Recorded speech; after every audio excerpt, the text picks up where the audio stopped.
let's get more on Arsenal's window, which is so far, well, we're joined now by Arsenal AF TV host Robbie Lyle. Robbie, very good morning. Morning, Robbie. How are you?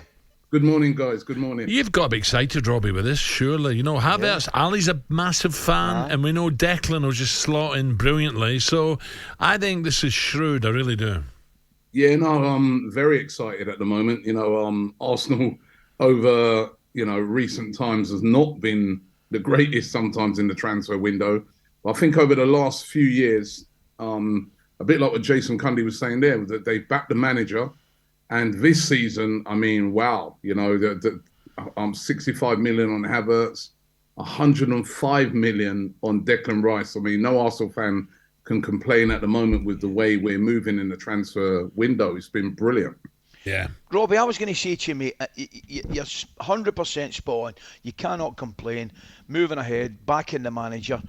How concerned are you? And it seems like a harsh question when you're making great signings. I mean, I'll told you, I think Havertz will be a terrific signing. I really, really do. I think he's a top player. Rice goes without saying. How concerned are you? Could you do backup centre defence, perhaps? And do you need a 25 a season centre forward? Well, on the defender, I mean, Arsenal are looking at Jurriën Timber. Yeah. From Ajax, and that's looking very positive, like that will get done. So I think that will be an excellent signing because he can play that sort of inverted role where he plays as a centre-back and can also play as a right-back who drops into the midfield. So that would be a great signing, and that's looking like that's very close. And I'm not sure. I mean, listen, I think we'd all love to have a Haaland.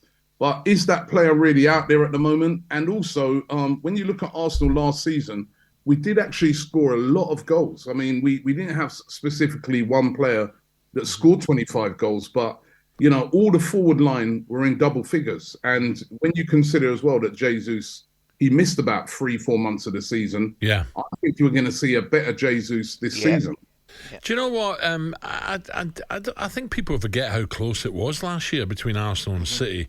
At one stage, City, were behind, weren't they? And Arsenal just had a hiccup, didn't they? Just before they played the big game at the Emirates. So it was a lot closer than what people are remembering, and it'd be interesting to see how City respond now in the market. They lost two great midfield players for me, so it'd be very interesting where Pep goes next, Robbie. Yeah, well, we know that they'll definitely strengthen. They've already got an existing great squad as it is. But I think that's where we fell short last season is squad depth.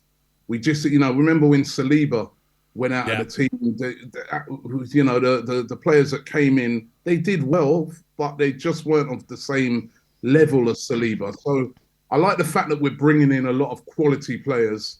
And it's a statement of intent, to outbid Manchester City and get Declan Rice. I think that's a real statement of intent by Arsenal.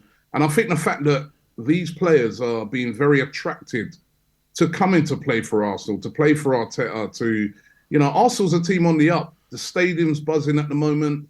The manager's doing great. There's exciting players like Saka in the team.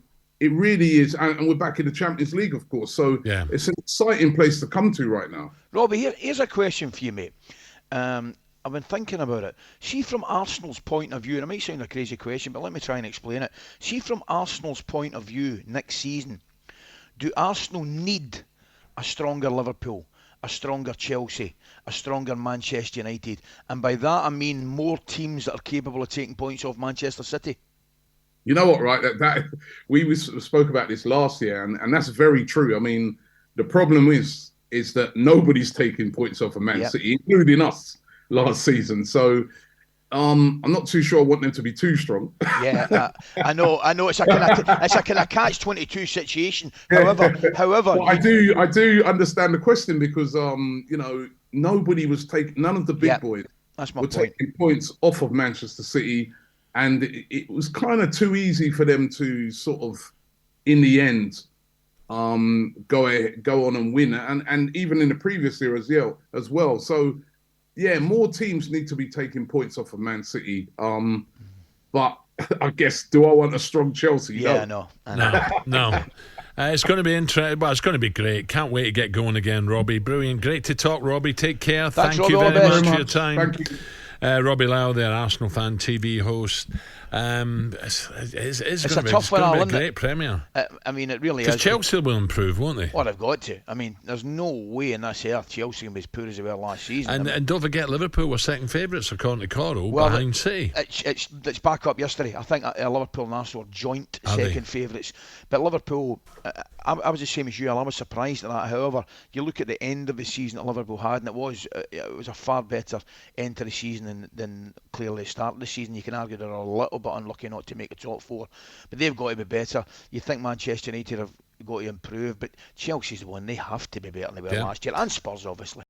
talkSPORT Breakfast with Alan Brazil, Thursday and Friday morning 6 till 10 on AM, on DAB, via the talkSPORT app and on your smart speaker. talkSPORT.